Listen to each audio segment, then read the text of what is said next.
اللہ تعالیٰ کا ارشاد گرامی ہے، یہ جو ہم خوشی کا اظہار کرتے ہیں ربیع الاول شریف پہ، شاید لوگ اس کو تماشا سمجھتے ہوں، ہو سکتا ہے کچھ لوگ اس کو صرف شور و غل سمجھتے ہوں، ہو سکتا ہے کچھ لوگوں کے نزدیک خوشی کا یہ انداز جو مسلمان اپناتے ہیں ان کو یہ وقت کا ضیاع لگتا ہو اور سوائے شور شرابے کے اور کچھ محسوس نہ ہوتا ہو، لیکن اللہ کی نگاہ میں اس کی قدر و قیمت کیا ہے وہ خدا ہی جانتا ہے، اور پھر اللہ نے اس کا پیغام قرآن کریم میں ارشاد فرما بھی دیا،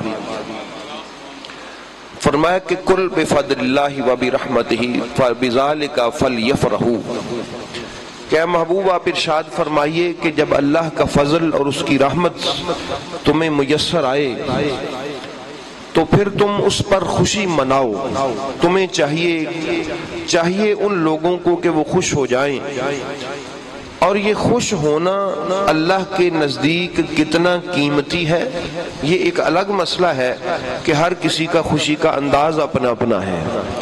یہ انداز مسلمانوں نے خوشی کے اپنائے ہیں، ان میں سے کوئی انداز بھی وہ شریعت کا مخالف انداز نہ ہو، شریعت سے ٹکراتا نہ ہو، باقی خوشی کا جیسا بھی انداز ہو اس سے اللہ نے منع نہیں فرمایا، خوشی کرو۔ اب اس خوشی سے ہوگا کیا، وہ کتنا قیمتی ہے وہ انداز خوشی کا اللہ کی بارگاہ میں، اس کے بارے میں فرمایا وَهُوَ خَيْرٌ مِّمَّا يَجْمَعُونَ، یہ جو تم جمع کرتے رہتے ہو نا سارا سال، سجدوں کی دولت کو، رکوع کی دولت کو، قیام کی دولت کو، اذکار کی دولت کو، تسبیحات کی دولت کو، اور تکبیرات کی دولت کو، خیرات کی دولت کو، صدقات کی دولت کو، یہ تمہاری جمع پونجی ہے نا، اللہ پاک ارشاد فرماتا ہے۔ یہاں جمع سے مراد فقط پیسے نہیں ہے، فرمایا یہ جو اعمال کی صورت میں سارا سال تم جمع کرتے رہتے ہو، اللہ کی نعمت اور اس کی رحمت کے ملنے پر تمہارا خوش ہو جانا، یہ تمہاری ساری سال کی اس کی ہوئی عبادت کی جمع پونجی سے بہتر ہے۔ اس خوش ہونے میں تمہیں 1 منٹ لگے، اس خوش ہونے میں تمہیں 1 گھنٹہ لگے، تمہیں 1 دن لگے، 1 ہفتہ لگے، وہ تمہارا اپنا اپنا انداز ہے خوش ہونے کا، لیکن اگر تم اللہ کی رحمت کے مل جانے پر خوش ہو جاؤ تو اللہ پاک فرماتا ہے اس کا ثواب کتنا ہے وہ میں تمہیں جمع کر کے ایک ہی لفظ میں بتا دیتا ہوں کہ تم سارا سال جمع کرتے رہے، وہ اس مقام تک نہ پہنچ سکا جس مقام تک تمہارے خوشی کے اس لمحے نے تمہیں پہنچا دیا ہے۔ سمجھ آ رہی ہے؟ تو یہ اللہ تعالیٰ کا ارشاد گرامی ہے۔ تو یہ خوشیاں ضائع کیے جانے والا وقت نہیں تصور کیا جا سکتا، اس پہ کوئی فتویٰ نہیں جڑا جا سکتا، اس پر تنقید نہیں کی جا سکتی کہ دیکھیں بھئی یہ خوشی ہے نا، ہمیں اپنے محبوب سے بڑھ کر کس کے آنے کی خوشی ہو سکتی؟ میرے محبوب کی آمد پہ تو اللہ خود بھی خوش ہے۔ اور آپ جانتے ہوں گے کہ جب حضرت سیدنا عیسیٰ علیہ السلام کی ولادت ہوئی تو 25 دسمبر تھا۔ کون سا دن تھا؟ 25 دسمبر میں گرمیاں ہوتی ہیں کہ سردیاں؟ بھائی سردیاں ہوتی ہیں، گرمی تو نہیں نہ ہوتی ہمارے ہاں، سردی ہوتی ہے، سردیوں کا موسم ہے۔ اچھا سردیوں میں کھجوریں کچی ہوتی ہیں کہ پکی؟ کچی ہوتی ہیں۔ سردیوں میں کھجوروں کے پکنے کا موسم نہیں ہوتا، کھجوریں گرمیوں کے موسم میں پکتی ہیں اور گرمیوں کے موسم میں ہمیں ملتی ہیں اور ہم کھاتے ہیں، ایسا ہی ہے۔ اچھا یہ عیسیٰ علیہ السلام کی ولادت پہ اللہ کیسا خوش ہے، فرمایا میری بندی ایسا کر کے حزی الیک بجذع، فرمایا آپ اس تساقط علیک رطبا جنیا، یہ جو کھجور کا درخت ہے نا، چھوڑ اس بات کو کہ ابھی موسم ہے یا نہیں ہے،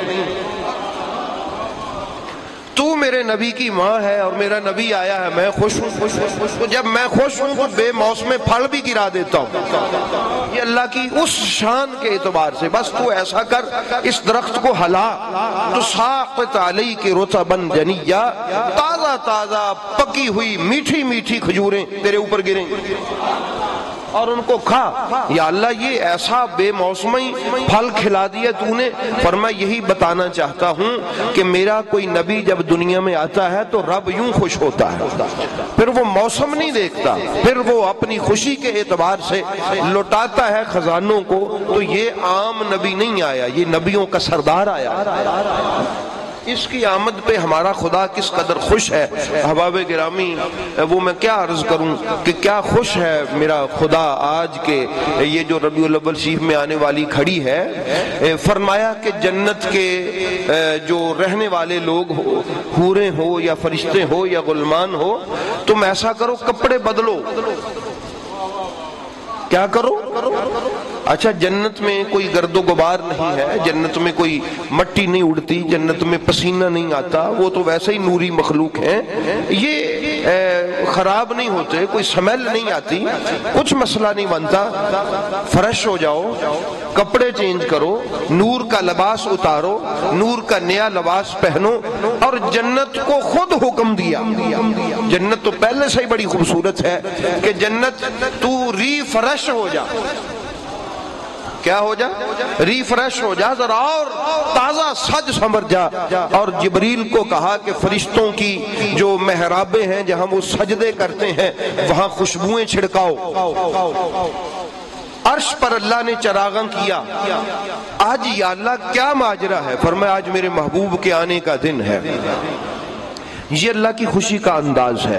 بھی جیسا کوئی جو کر سکتا ہے تو فرمایا جبریل تم ایسا کرو کہ یہ جھنڈا لے جاؤ، ایک جھنڈا عرش پہ لہراؤ، ایک خانہ کعبے کی چھت پہ لہراؤ، یہ ایک سیدہ آمنہ کی چھت پہ لہراؤ، یہ لہرا دو۔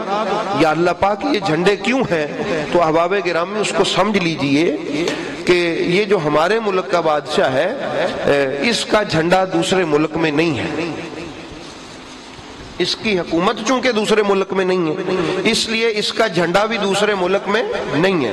اس کا جھنڈا اتنے رقبے پہ ہے جتنے کا یہ بادشاہ ہے۔ نبی پاک کا جھنڈا فرش پہ بھی لگا، نبی کا جھنڈا عرش پہ بھی لگا۔ تو اللہ نے بتایا کہ جبریل اعلان کر کے یہ جو آ رہا ہے نا، اس کی بادشاہیاں فقط فرش پہ نہیں ہیں، اس کی بادشاہیاں عرش پہ۔